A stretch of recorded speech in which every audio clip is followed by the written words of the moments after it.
Good afternoon, ladies and gentlemen. Welcome to the analyst presentation for FY24 interim results announcement that were made earlier today for both Hang Lung Properties 101.HK and Hang Lung Group 10.HK. We welcome the audience who are at our Hong Kong headquarters here and also the audience who are at our live webcast right now. My name is Joyce Kwok and I'm the General Manager of Investor Relations at Hang Lung. Today, our senior management team is all here to join the presentation. They include Mr. Adriel Chan, our Chair, Mr. Weber Lo, our CEO, and Mr. Kenneth Chiu, our CFO. Our Chair Adriel will start with some remarks. Our CEO Weber will elaborate on the first few slides that highlight our results, and our CFO Kenneth will also walk through our financial management. And after that, we will address the questions from the audience from both the floor and the webcast. So Adriel, please, thank you. Thanks, Joyce. Hi, everyone online. So by now, I think you've all digested, or at least mostly digested, or are suffering from indigestion from the news released this afternoon. So we announced a dividend cut, which I think in and of itself was not a surprise, but I think the magnitude, at least according to some of your reports, was a bit of a surprise. That being said, I want to just run through quickly some of the rationale and some of the thinking that the Hang Lung Properties board had before making that cut. So there was a very, very robust discussion around this. I think there's sort of no doubt in anyone's mind that the sustainability of our dividend prior to the cut was just not there. I mean, it's completely unsustainable. We were paying, in some cases, in some years, over 100% of our profits, and so that just was not something that was going to last. The question then comes down to why the amount? Why 33? Obviously, there's a mathematical aspect to it, which is that it's either 33 or it's 39 or it's like 27 or something like that. So there's an aspect of that, but then, of course, more importantly, is what does it do financially for us? And really what this is a reset.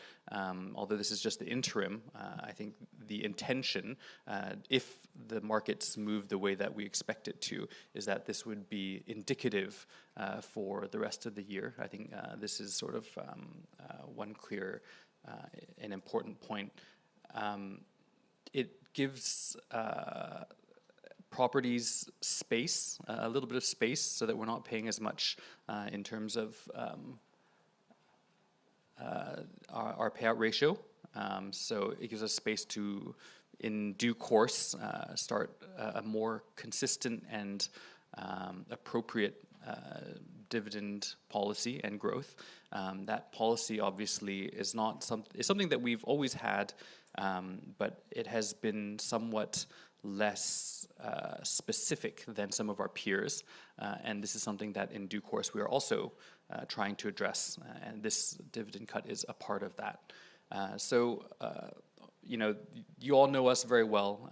There were some areas where I think maybe there was a little bit of calculation or misinterpretation of some of our figures, primarily around interest, and I think the magnitude of the interest expenses was maybe unexpected by some of you. And so really this is a reset to make us more sustainable. I hope that on one hand, you're understanding, but on another hand, that this doesn't come as too much of a surprise. And it comes back to being responsible as management. Part of the discussion at the board meeting was around, does it have to be, why 33? Why not 27 or 24 or whatever it might have been? And I think really this is something that we started saying at year-end 23, so 6 months ago. We were talking about what would finances be used for. First priority is to pay down debt. We said that already publicly. Second priority is to pay dividends. And then thirdly, only then would we consider investing further in our markets. So this is sort of a representation of what we said that we would do. Weber? Yeah. I just want to add, this is really the situation that we are in, that we do not see there is any alternative. The main reason is still the very challenging environment that we are in today. I would say I cannot say that this is in a history that what we are facing, but this is the first time that we see both China, mainland, and Hong Kong are facing the headwind, which is, I would say, not only that we can expect in January when we met. We see the trend starting from last year, May, which we talk about. When after the Labor Day, we already see the trend slowing down. Therefore, we still managed to pay the same dividend, I think, last year because we still managed to deliver the underlying profit because of a very strong first half of last year. But we find that the second half already showing the weakness, but we do not expect that the weakness continue, even until now when we see a little bit of the low base starting from middle of May last year. Now, I'm not saying that the low base will not come, but it seems like a few things that actually is a little bit out of our surprise. First, I think the confidence in terms of consumption, both in mainland and Hong Kong, is quite weak. This is not only about the luxury sales, but actually general in all sales, both mainland and Hong Kong. Second, I think this is particularly very unique this time is that the weak yen situation. If you notice some of the report from the luxury brands, overall they have a significant down in Greater China, but they pick up some of the sales in Japan, and mainly because of the price difference. I would say in the past, offshore spending is there, but this time around is a little bit unique because the spending actually concentrate a lot in Japan because of the weak yen, because the price difference is almost like 30% for some of the mid-range to low-range kind of luxury goods. I think the third, which we could not deny, but I would say we see the headwind, but you all know us that we will tell you what we feel the next 6 months. But this time around, even together with the board, we discuss a lot. We just need to go back to basic. What we have discussed beforehand is if we have capital, we have to pay down the debt because the interest stay longer than we expect. Even though right now the interest rate, a lot of people talking about Fed will start to add in September, but no one knows, right? Even though when they start, whether the high rates will remain higher for longer with some of the structural inflation happening in US. So I think this is really uncertain. Second, when the luxury brand sales will come back, right? I would say the Chinese still buying luxury. I'm not saying that they are not, but if structurally the yen is still there and then value exactly where we are today, is challenging. Some of our competitors do by giving extra discount to compete, which we all know that it's not sustainable. But at the same time, we all understand that this kind of headwind, we don't know how long it will last. Therefore, I'm not trying to paint you a gloomy picture, but what we see is we would like to see, hopefully this is the year of reset. We all know that we are very honest. We will not hide anything. We want to make sure that hopefully with this cut, with things go along our expectation, the chance of having another cut will be less. Now, we do not have guarantee, right? But this is the reset for 2024. So I think what we see, which somehow the stock price reflect that, based on the 33% cut, even if you apply the same principle for the full year, today is still 9.3% yield, which is, I would say, is extraordinarily cheap, right? So I think fundamentally, we all believe we have to do adjustment and the adjustment has to be long-term and protect and try to reserve as much cash as we can. Now, if of course the situation improves, if we see the light of the tunnel, but of course we will have opportunities to adjust. But this is hopefully a one time of reset, 1 year of reset.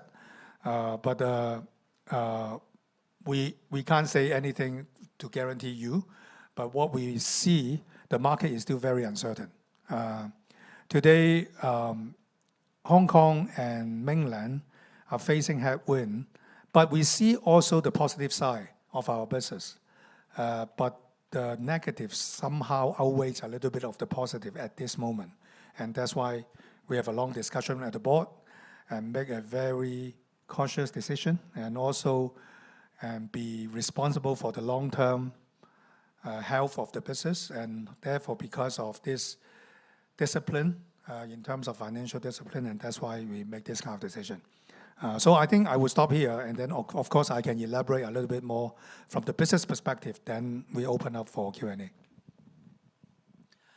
I think the number I will not elaborate, although we increased 17% of revenue, but actually that increase could not translate much into the operating profit, which I think Kenneth can elaborate a little bit later what's going on there. But the core business actually operating profit down by 11%.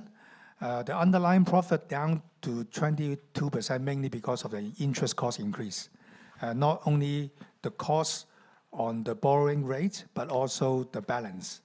If you look at our interest rate, as of today is 4.3. Seems like it's exactly the same as last year, but the first half of last year is 3.9. So therefore, the 3.9 jumped to 4.3, there is an increase on cost. And that's why that tracked the underlying profit. Next. So if you look at the revenue contribution, I think I just want to highlight the top two are the property sales contribution in terms of revenue. I think the main chunk will be the mainland rental.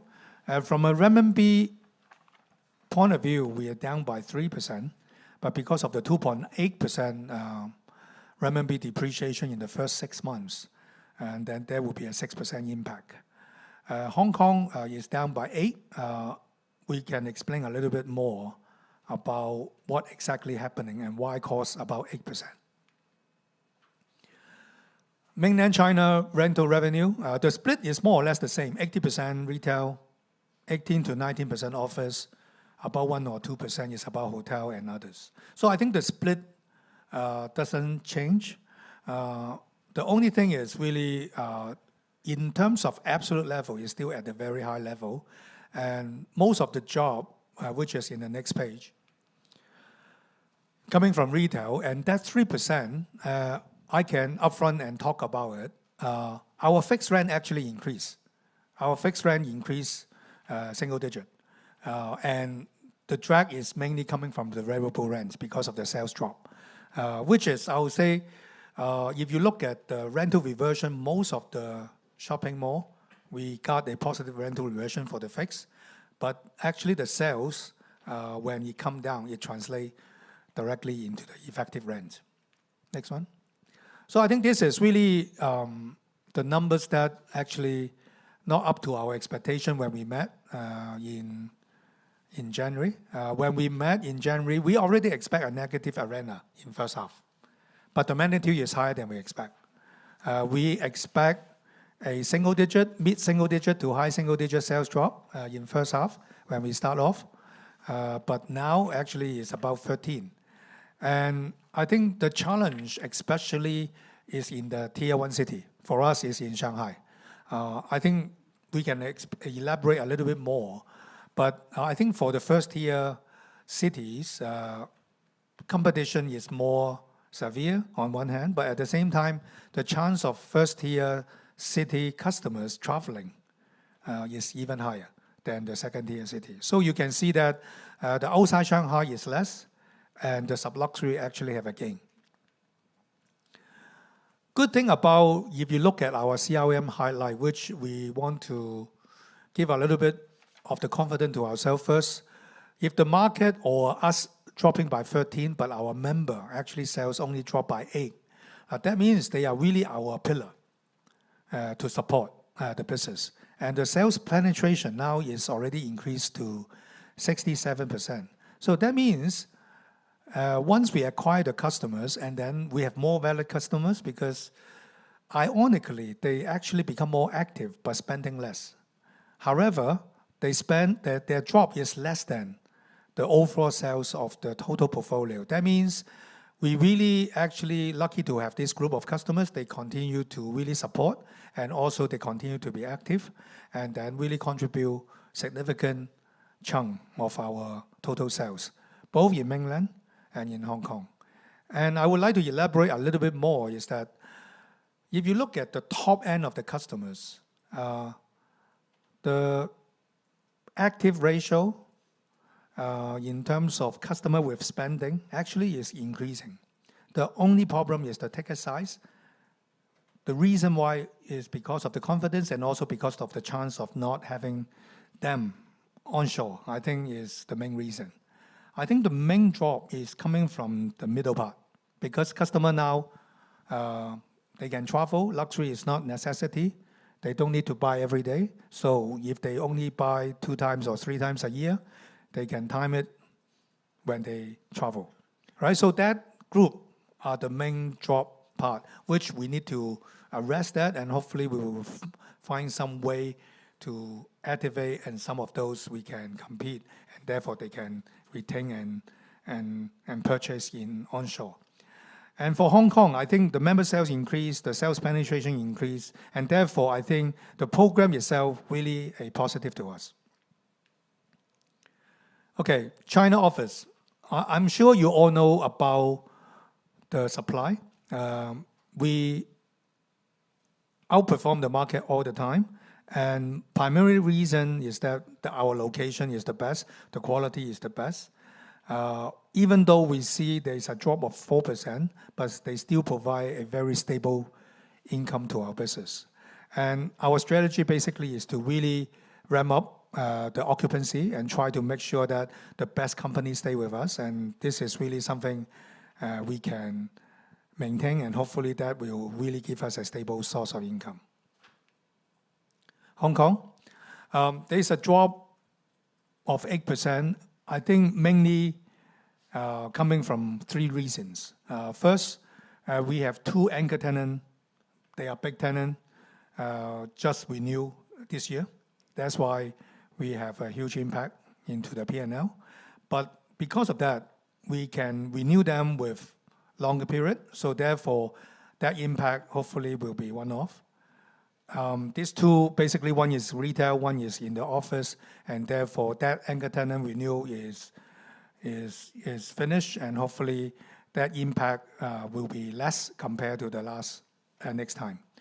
The Summit, we renovate, and there is a little bit of the impact of that. And if you exclude these 3 items, Hong Kong business are more or less flat compared to the last period of 2023. So property sales, maybe I give it to Kenneth, and then Kenneth can talk a little bit more together with the financial page. Thanks, Weber. In the first half this year, we have recognized sales in 3 projects. So first of all is Aperture in Kowloon East, 114 units. And also we have sold 1 Blue Pearl house. In mainland, we have handover 4 units of Heartland residence in Wuhan. So altogether, we generate about 1.2 billion revenue, from the property sales. And on the book, we have contract sales of around 385 million, mainly come from the pre-sold unit at the Apertures, but not yet handover to buyers, and also 1 unit of Blue Pearl Rose, which we have disposed as 230 million, as you may see in the newspaper, and 1 more unit at Heartland Residence. For next page. For financial management, in the past 6 months, our net gearing increased by 1% to 32.9%, and our borrowing costs stay flat at 4.3% compared to the second half last year. Our debt portfolio, I think the key highlight is that we increase our renminbi borrowing portions from 29% last year to 35% in the first half this year.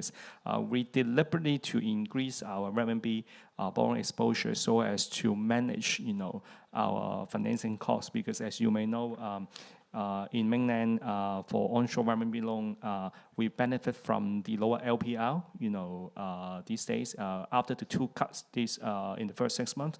And also, overall, the CNH market offshore financing renminbi borrowing actually is cheaper than HKD and USD.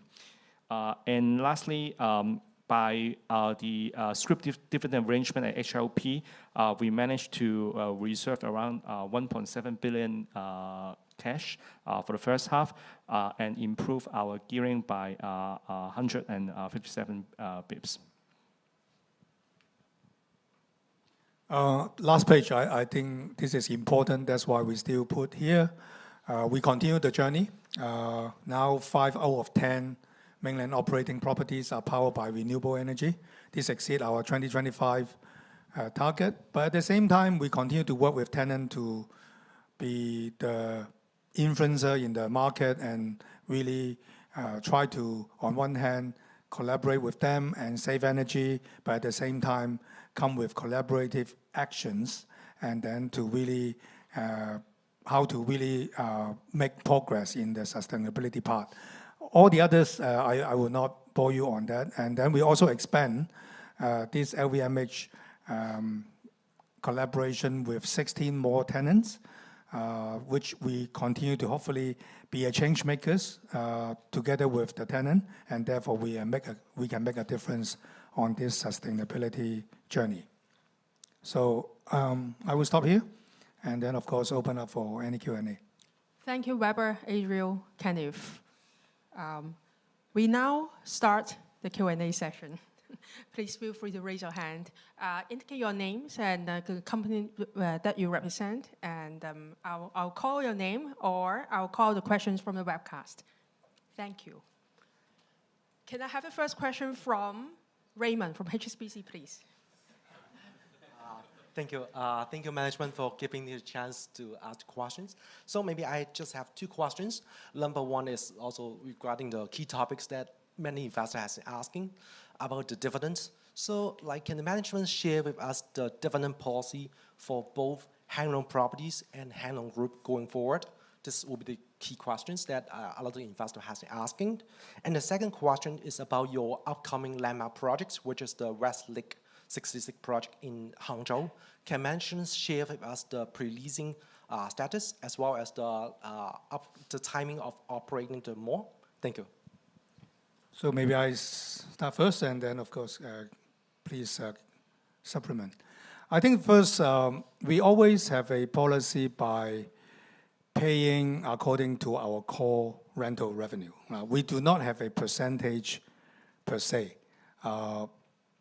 I would say the overall in the past, both, I think HLP, we always pay at a very high level in terms of payout ratio. Partly because this is something which we have been doing it for quite a long time, and also our underlying profit can support that. Therefore, I think this is really something we continue to do. HLG, our payout ratio always actually been lower. Therefore, the room for us, even though we have challenges, we will be able to continue to pay the same level is higher. I would say the key for us this time, especially in a very challenging time, will be difficult for us to set a percentage per se, because at the end of the day, our whole objective of this time, the cut is to preserve cash. You can argue that one cent doesn't mean anything. It's only represent a certain amount of money, but I think the uncertainty, the macroeconomic challenge, and also the unclear path of recovery is something really concerned the board as well as concerning the management. So I think overall, we would like to have a year of reset. Of course, you guys are expert. I cannot guarantee, but if the situation could be contained or could be something aligned with our expectation, the chance of us having another cut hopefully will be less, right? So I think this is really the concept of us. I'm not trying to say this is really something we determined by having this cut and therefore move on. We don't know, right? But the key is we believe that once we have done this together with a lot of other actions such as scrip dividend, slow down some of the investment, or even optimize some of our investment, some of those, hopefully we can bring down our gearing ratio, which is our number one priority, which we always talk about, number one. And second, hopefully, renminbi will not depreciate more, even though right now it seems like there's no other way. They have to continue to do monetary policy. And also really hope that the interest rate will start to going down. And therefore, a lot of things still very uncertain. That's why I would say the policy is really according to our underlying profit, and therefore we can adjust accordingly. Hopefully with that, we have more room, and therefore we can preserve more cash for the company. About Westlake, I think at the very start of this year, we believe that maybe 2 office buildings we can start by end of this year, but it seems like have to be now after Chinese New Year. Because of all the challenges, some of the shortage of cash from the contractors, this and that. I think the launch, the OP we will start to get in the first half, and hopefully the opening will be in the second half of 2025. So I think hopefully this will be a good catalyst for us. But I think the challenges that we see in the rest of the portfolio is still there, and therefore we will continue to speed up the opening. But at the same time, just go back to your question, the pre-leasing on the retail actually is very promising. But we also know that the conservatism of some of our tenants today, right? Because of the macroeconomic environments, even though they sign the contract, they commit with us, they always want to see, okay, how about the others, when they can come, and all that kind of stuff. So we want to be more conservative. And therefore, I think in terms of promising, pre-leasing is there.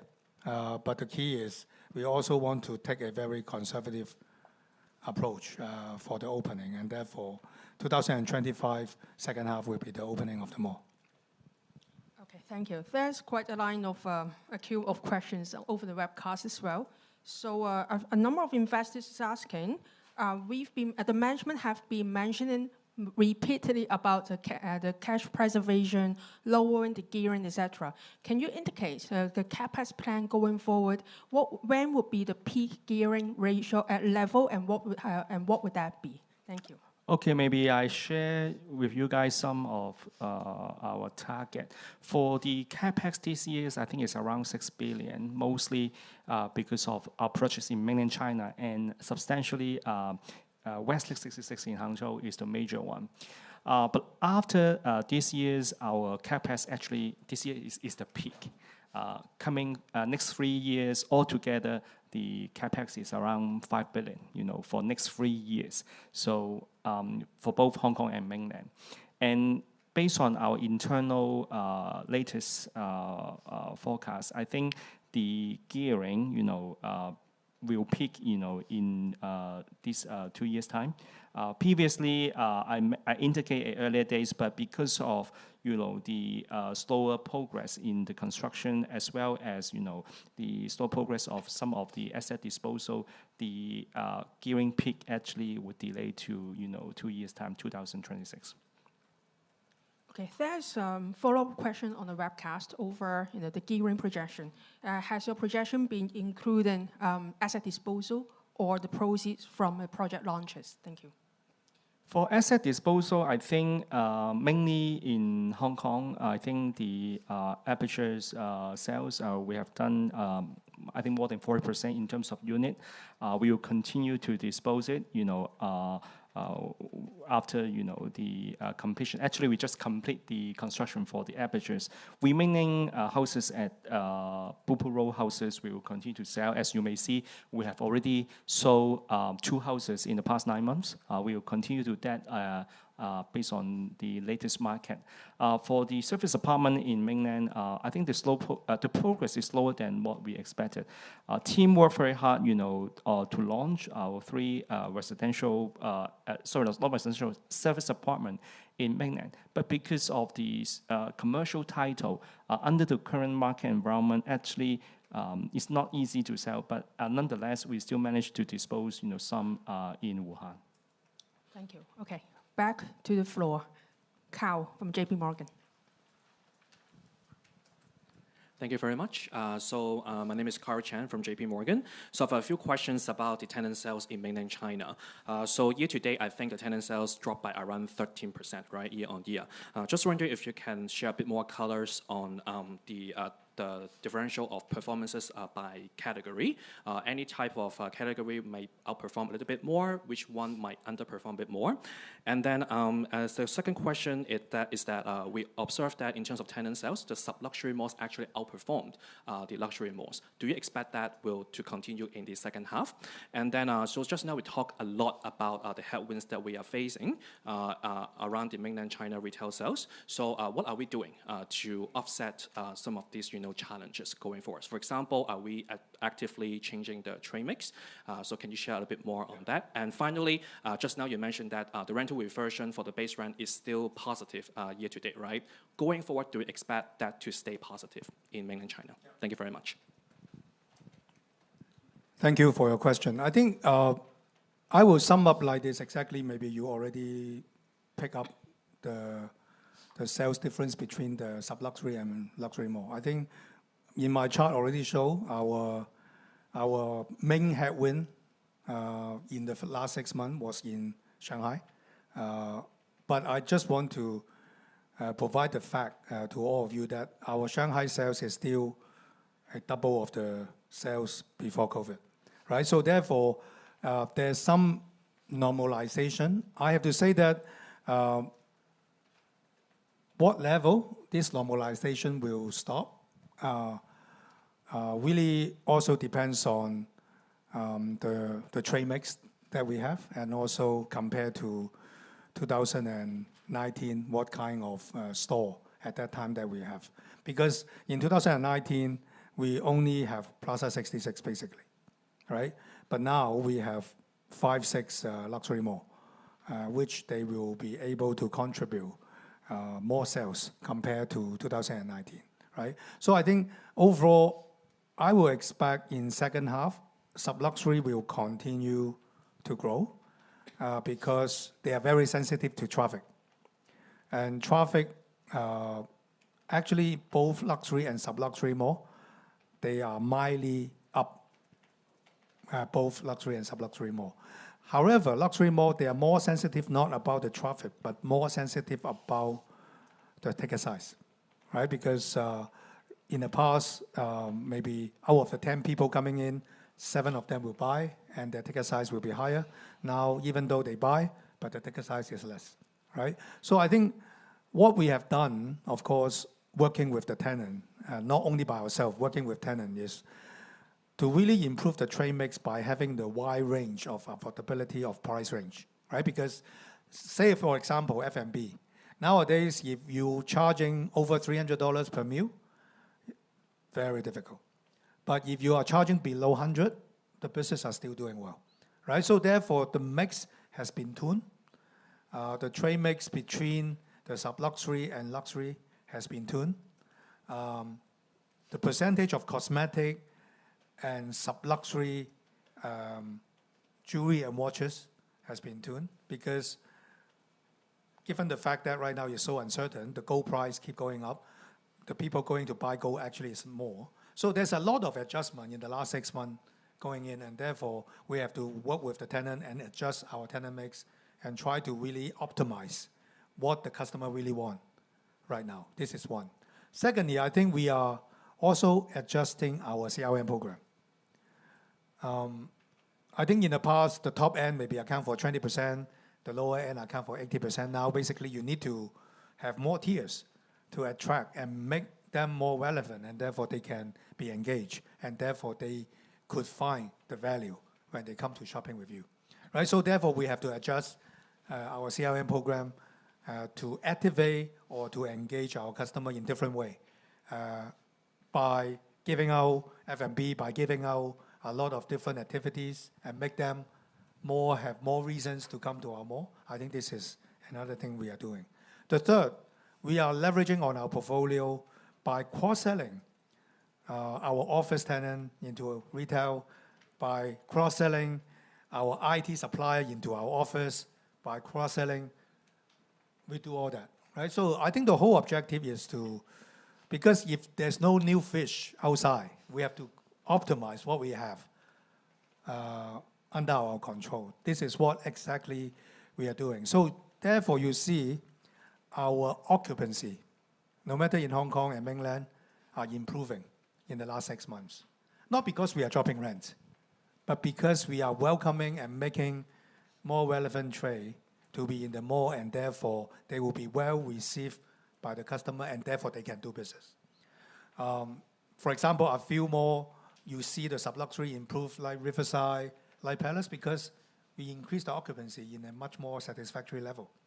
So I think overall, given the headwind we see, I always said to the team that go back to the basic. We have the best location, we have the best tenant, we have the best customers. If we can do things by consolidating that after the headwind, we still have these three line up, I think the bounce back will be with us first, right? So I think fundamentally, we still believe on our quality of the portfolio. Of course, I'm sure in your mind, you may say, okay, some brands might close down their store. They have done it before, so will you be at risk? At least I would say the chance of us consolidate others will be a little bit higher than them consolidate us, based on the location, based on our leadership in different cities. Of course, I can't say that we may have some at risk, but I have to say that we have more in a position that we can consolidate. So I think overall, in a tough market, I do not have a crystal ball and tell you exactly what kind of numbers will be. But as I said in the media, I still see the third quarter will continue to be tough. Based on what we hear from the tenant, hopefully there will be some light of the tunnel starting from Q4 or maybe early next year, because of the low base, because of hopefully the confidence getting a little bit better, because the property market stabilized in Hong Kong and also the rates actually dropping. But I cannot paint you a picture that I know everything. Actually, it's because we don't know and we are uncertain.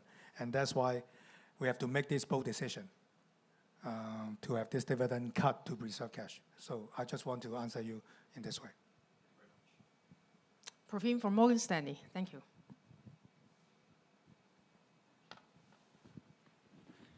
Hello. Yeah, hi. This is Praveen from Morgan Stanley. Couple of questions. The first one is on dividend. If you really want to conserve cash, why not, again, this is a hypothetical question, but why not cut dividend to 0? Cut it by 60%. Cut it to a level which replenishes your cash or leverage level to a very, very good in next couple of years. Basically, you just say we prioritize this over everything else. And then when we come out of the shadow, we'll be stronger, and then we can do other things. So that's one question. The second question is about retail sales that you just mentioned, 13% down.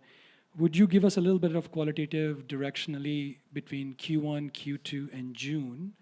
Because the China number for June was really just fell off the cliff. And just want to understand from your perspective, how was it? And then maybe the last question, numerical question. Sorry, not numerical question. The last question is Hong Kong Land and 10 top luxury brands in Hong Kong spending a lot of money. Clearly, they're seeing something that I'm not seeing. But the question is more about Hong Kong versus China. Are these big brands trying to spend money in Hong Kong at the expense of China, or they're spending both in Hong Kong and China? and they're very bullish, but we are obviously uncertain. Thank you. I just want to address your question, the last one first. I could not comment why competitor do this way, but I can guarantee you that they still treat mainland onshore is their main market. Otherwise, they will not continue to upgrade their store in Plaza 66 in the last 1 year or two, not because of this 6 months, because they believe that if worse come to worse, I can consolidate in one store. That is, the store can provide the best experience. I think what the luxury goods looking for today is about not only the purchase, it's about the customer experience. So I think what Hong Kong Land announced is exactly what we have done in Plaza 66 in the last 2 years. By elevating the experience, by having a dedicated car park, by going vertical, therefore they have VIP rooms and all that, is to really make sure that they can retain the top customers of those brands and also consolidate their leadership of the market.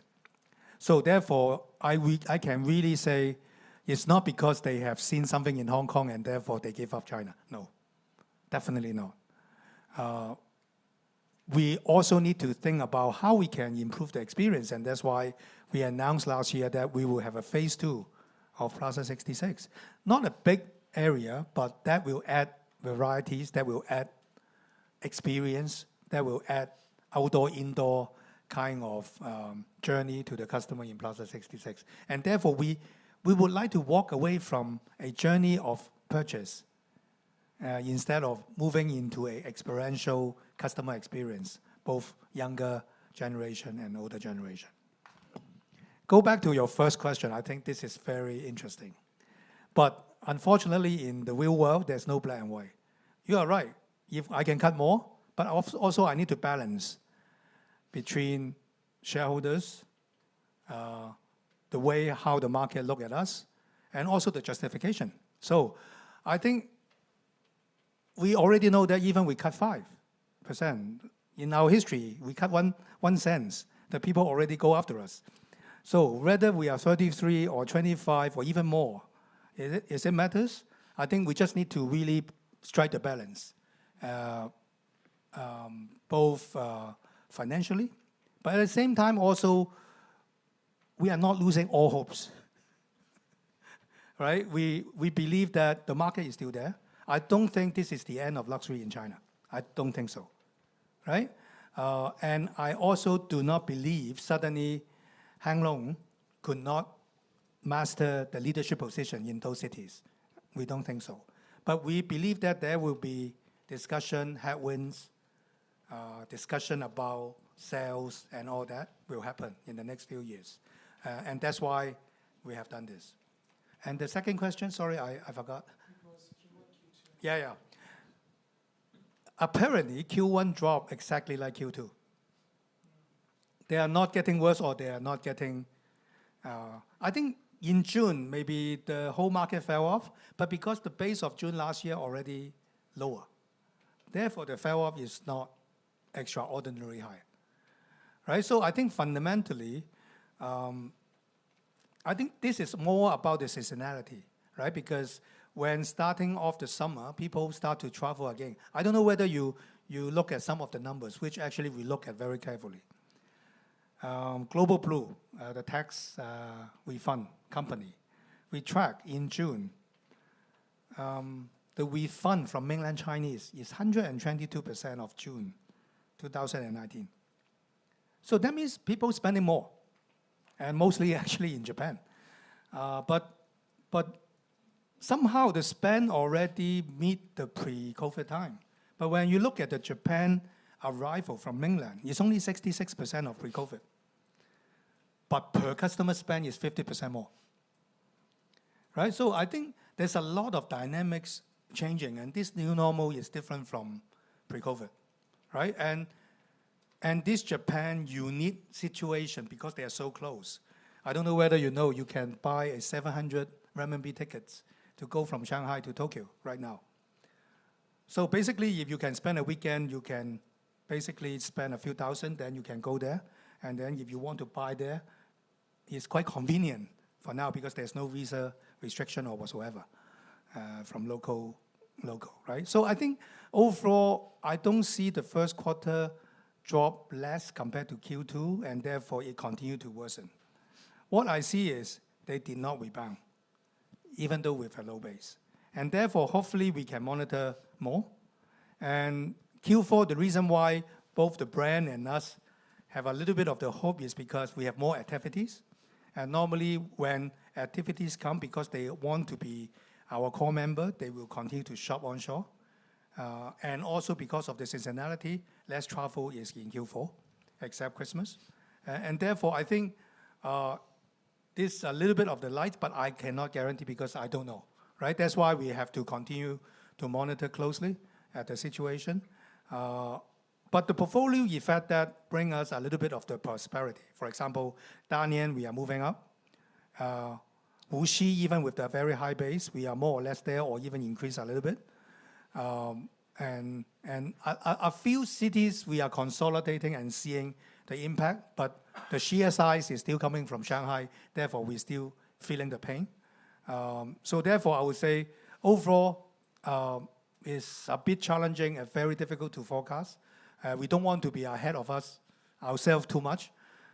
Therefore we just try to do what we can right now and try to optimize the trade mix, try to make it more relevant, try to make our CRM program more attractive, and therefore we can really make our customer engage together with us. I'll just add a quick comment on the dividend cut. I mean, it's not arbitrary. 33%, I mean, it looks like a very round number, but it's not arbitrary at all. There's a lot of bottom-up work that's been done, looking at internal factors, looking at our gearing, looking at our payout ratio, and all of that, the sustainability. And then, of course, as you know, we had our scrip dividend last half, and then we have it again now. And, so looking at the dilution that might bring. So all of this factors, and it's not arbitrary at all. And then just Hong Kong versus China luxury brands. When I was in Paris a couple of months ago, the brands were asking, they were suggesting that they will not be opening further in Hong Kong. So I think if anything, Hong Kong is probably going to consolidate, i.e. the number of stores may reduce. And if I were Landmark, I mean, if I were Hong Kong Land, that's what I'd be doing. I'd be defending my position, making sure that you are the one that they keep rather than one that they cut. Okay, Mark from UBS. Thank you. Thank you, management. This is Mark from UBS. I have two questions. I think the first one is regarding on some maintenance numbers. In first half, what is the turnover rent in mainland as accounts for our total percentage of retail rent? And second question, I think is more like on the Hong Kong side. So you mentioned we got a anchor tenant renew the leases. That's why the retail rent was down by 7%. But in general, what is the rental reversion for our Hong Kong retail malls? And break it down into maybe tourist district or neighborhood mall. What's the rental reversion trend as well as the tenant sales? Lastly, I think is regarding on the refinancing. I think in 2025, we probably got about maybe 5.7 billion Hong Kong dollars bond to mature. Coupon rate is 2.2 to 2.9%. What's our refinancing plan for this chunk of bond? Thank you. Maybe I talk about the refinancing part first, and then I leave it the rest to Weber to answer your questions.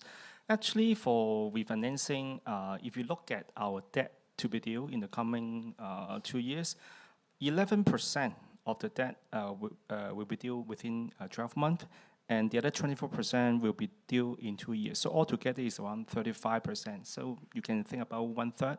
And our existing banking facilities actually can well cover, the debt to be due in the coming 18 months.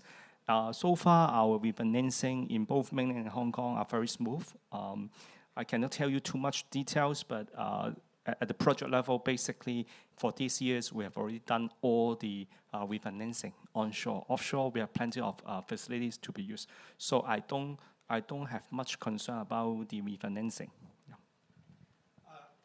I think in terms of Hong Kong, just answer your questions. I do not want to name that isolated case, but that is the biggest store which we enjoy very high rent for 6 years, and they come to the end. So therefore, I hope that we now renew with them short term, and hopefully we can find a better tenant, or even renew with them with a higher rent going forward. Overall, I think the rental reversion for Hong Kong is high single to close to double digit negative in those big one, right? So, but I think in general, the others are very minor. So I think that's why, except this and except some of the big tenant on the office, I would say that the most of the rental reversion is more or less, and rental revenue is more or less flat. In mainland,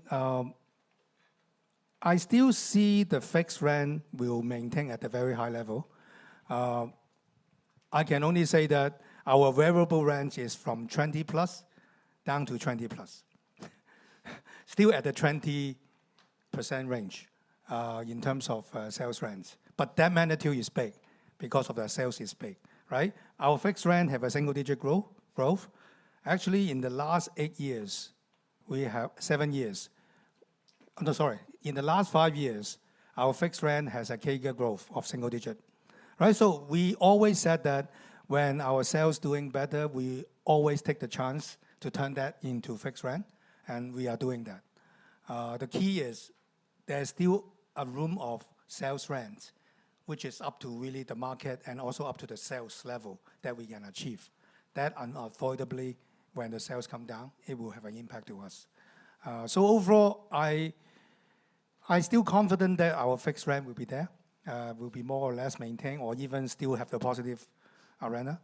But the sales variable rents really up to the sales level that we can achieve.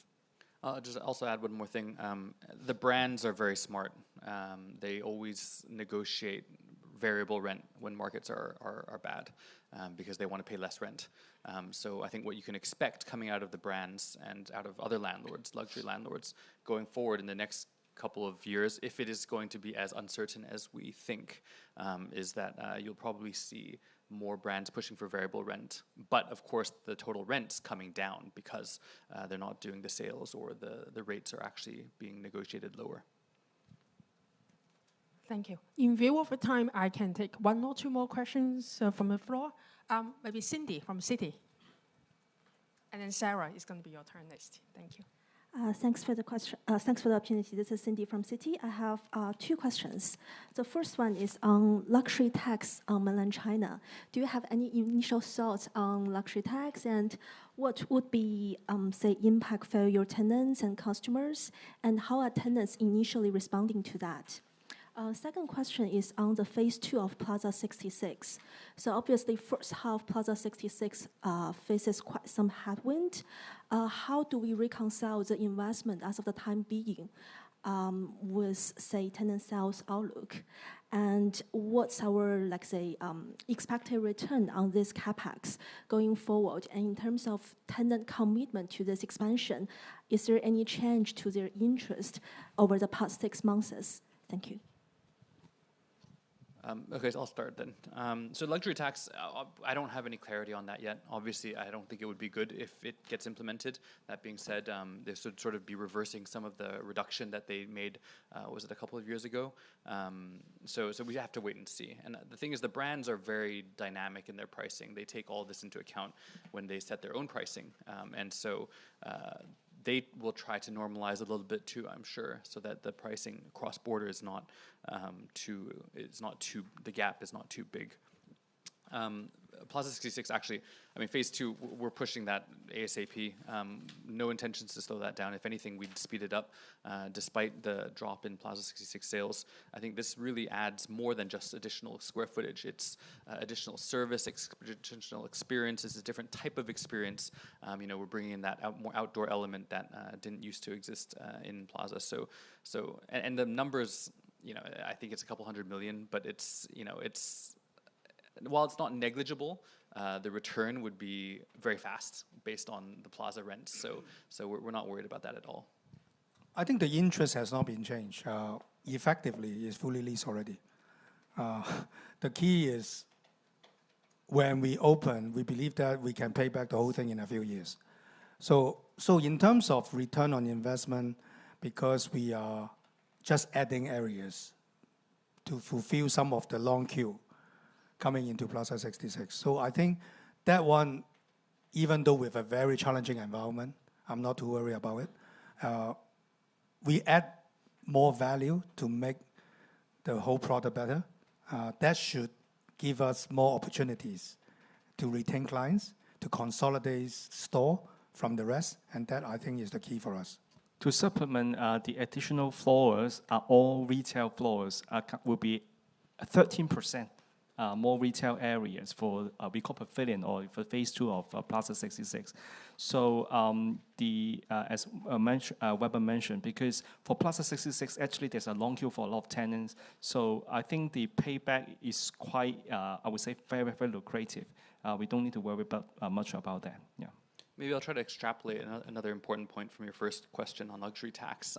So obviously in the third plenum, there's an announcement about trying to control the over wealthy or over disparity of income. Obviously that's something that would make investors of ours nervous as well. That being said, obviously those people, the super, super rich, they have more money than they can spend, right? Let's face it. Like they're not talking about handbags anymore, right? They're well beyond that. So to them, buying another handbag, it makes no difference at all whether or not they have to give up some of their wealth, however large percentage that might be. I think the key point is for us, we're in the luxury space, but we're not talking about mansions on the sea. We're talking about 50,000, 100,000 RMB handbags, which is a lot for a handbag, but it's not a lot if you're that wealthy. And the demand, the pipeline for that demand is still there. I mean, the Chinese people still want to live better lives. They want higher quality products, and it's very difficult to downgrade. Once you have nice things, it's hard to go back to using not nice things. And so, I think that there's a little bit of that stickiness, even though they may purchase less frequently or more selectively. But I think that, structurally in mainland China, the demand is still going to be there. I just want to add one point. I think it's very important to clarify. Even though we call them a luxury mall, we are not only selling luxury in those malls. Those luxury brands only account for 15, 16% of LFA. So the sub-luxury elements of those luxury malls are still very important. So luxury sales now facing a headwind doesn't mean that everything will drop on the floor, right? Because you still have a very good cosmetic, you still have a very good F&B, you still have a lot of other varieties in the mall. I think the key for us is how we can be the leading shopping center in that respective city. I think is the key. Even though we call ourselves luxury, is because we can be commanding 5-star kind of positioning, but doesn't mean that we will not serve the rest not well. Sarah, can I take your last question? Thank you. Thanks. I have 3 questions. My first question is why anyone would own this stock. My second is why this stock should be listed. And my third is, if it is listed, what are you going to do to close the discount to NAV? And I mean, if I like this company, I like your assets, I like your approach, I like your people, but the reality is the stock price has gone from 22 to 5, right? And we all know what the macro climate is, but I'm hearing from Adriel, we've been very disciplined in the approach to this dividend cut, and I'm hearing you say sustainable a few times. Weber, I'm hearing you say, hopefully we don't have to cut a second time, which makes me think, well, maybe we do cut a second time. So I guess I'd just like a little bit of clarity around, if things don't get materially worse, and of course we don't have a crystal ball, is the board's view that this is as bad as it gets and you can grow from this level and that's why you cut 33%? And then on the other 2 questions, I guess, why stay listed? You don't tap the capital markets. Meeting with us is a pain. If you do, pleasure. I'm sure. If you do want to stay listed, then is there going to be a different approach to IR, or a different focus, so that we can close that discount to NAV? Thanks. I'll just offer a few thoughts first. So why own it? I mean, it depends on every investor, right? What are you looking for? Are you looking for exposure to the China retail? Are you looking for exposure to China? Are you looking for exposure to Hong Kong real estate? I mean, what is it that we're in your portfolio for? And that's not up to us to decide. So we fill a niche. I think we fill a very relevant niche, which is China high-end retail.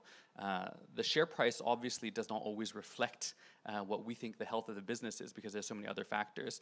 I mean, if we talked about this a little bit last time, but really I think the biggest hits to, or the biggest impact on our share price is U.S.-China. If you're talking about institutionals not being allowed to buy China or buy Hong Kong listed stocks, I mean, what does that have to do with Chinese retail? Nothing. But that has a material impact on our share price. And so, these are the things that, we have absolutely no say in. Obviously, what we'll do as a management team is we have to do the best IR that we can, communicate our story and explain exactly what it is that we're offering, which is what I think mostly what I described. So why are we listed? I mean, of course, the hope is that the markets return and that, this is a cycle and not too much of a structure, and that when opportunities arise, we can tap the capital market. We've been saying this for years as well. I mean, the markets have worked against us for the past sort of 15 years, and that's, I think, not a function of our individual or our corporate performance, because in the past 15 years we've basically doubled both our balance sheet and our P&L.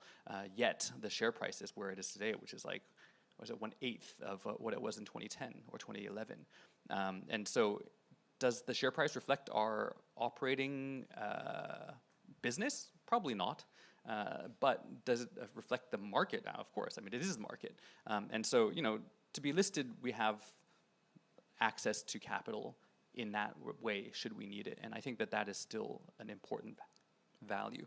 Of course, it may or may not be, the market may or may not facilitate what we want to do with the capital markets, so if it's disfavorable for us, then we're not going to do it. But I think that there are still very good reasons to be listed. And then closing the discount, obviously, I think the most important, the biggest thing that would close the discount is really for U.S.-China policy to change. Again, that's the biggest factor, I think, in why our share price is where it is. That being said, I think, management, we're working extra hard. It's hard for analysts or for bankers to understand, but I think the strength of the team has gone, through the roof since 2010, frankly, between, well, I shouldn't say between the three of us, but between all of us. The team is different, the structure is different, governance is different, the board is different and changing, and there's just so much more good about this company, which I think maybe you understand, we clearly understand, but the markets don't really care about. And it's not because the market, well, in a way, it's because the market has no heart, because it's affected by all these other things. So, to me, I mean, that's what we offer. We offer access to mainland China luxury in a way which is not either through the luxury brands or through other channels. Just the dividend message nuance. Sorry, what was that question again? You're saying sustainable, and you're saying we hope you don't cut a second. Oh yeah. Oh yeah. Of course. Does the board genuinely think this is? No. So okay. So this is a mid-year dividend, which only. If we assume that the Right. If you assume that, yes, of course nobody wants to cut the dividend. I'm a shareholder. Whoever is a shareholder, nobody wants to cut the dividends. But I think the board decided that it was the best for the company at this point in time. Hopefully, the markets are robust or at least don't get worse. And if they don't get worse, then we hope that we don't have to cut again. That's the best I can say right now. The intention, I mean, we could have cut 10%, 5%, for 3 years in a row. I mean, is that gonna be better for our share price? Probably not. So to do a one-off, I think is more of a reset and just sends a clearer message. So you think this is a one-off? We would like for this. To Praveen's point, I agree. Why not cut it to a point? Yeah, exactly. We do not like to cut the dividend, yet we have cut it this year, and so naturally, like I said, we don't want to cut it again. No, I think just want to supplement. Even though I said a message that is one-off, but I can't guarantee because of the market, right? So the key, why I said this is the year of reset, is because we believe that if we apply that principle and do a reset, and hopefully, unless if there is a war, nothing we can do about it. If there is something uncontrollable, nothing we can do about it. But if, based on what we see, now of course it's still very limited because of the crystal ball in front of us is only like maybe 12 months. So what we see is hopefully the chance of us having another cut hopefully will be less. That is the message that I can say right now. The reason why is that no one wants to cut. We discussed about more or less all this kind of scenario. But we believe that we still believe our core business is sound. We believe our financial management is strong. Our pipeline is still there. Our chance of consolidate others will be more. Therefore, we believe that hopefully this will be a reset. But I can't stamp it now and in say blood. In blood, and this is really the word one-off. I can't. But I hope that if the headwind will be there for a period of time when our operation in Westlake will be in full operation in 2 years' time, we have more bullets. By then, hopefully, the market improve a little bit. We can sell a lot more of the disposable income, disposable asset. We have more bullets, right? So I think it's a bit of buying time, but at the same time, hopefully, with all the measures that we work together, and then we can really bring down the gearing. Yeah, part of the question is, I mean, who knows what opportunities are going to arise? If not today, then tomorrow. But I do like this question. I mean, on a philosophical level, why should we be listed? I think we offer, I'm going to wax philosophical a little bit. I think we're a very high quality company. I think that governance-wise, operational-wise, management team-wise, executional-wise, I dare say we're better than a lot of our friends and peers. And if you're an investor, obviously you would like to own a high quality name. You want somebody who's reliable, who's trustworthy, who's transparent, who's honest, and who doesn't play games. And I think that that's something that we offer that should not be taken for granted because not everybody offers it. So philosophically, I think it's good for the stock market, to have somebody like Hang Lung representing China high-end real estate. Thank you. Okay, in view of the time, we would like to conclude this analyst briefing for our FY24 interim results. Thank you very much for your participation. We'll see you next time. Thank you.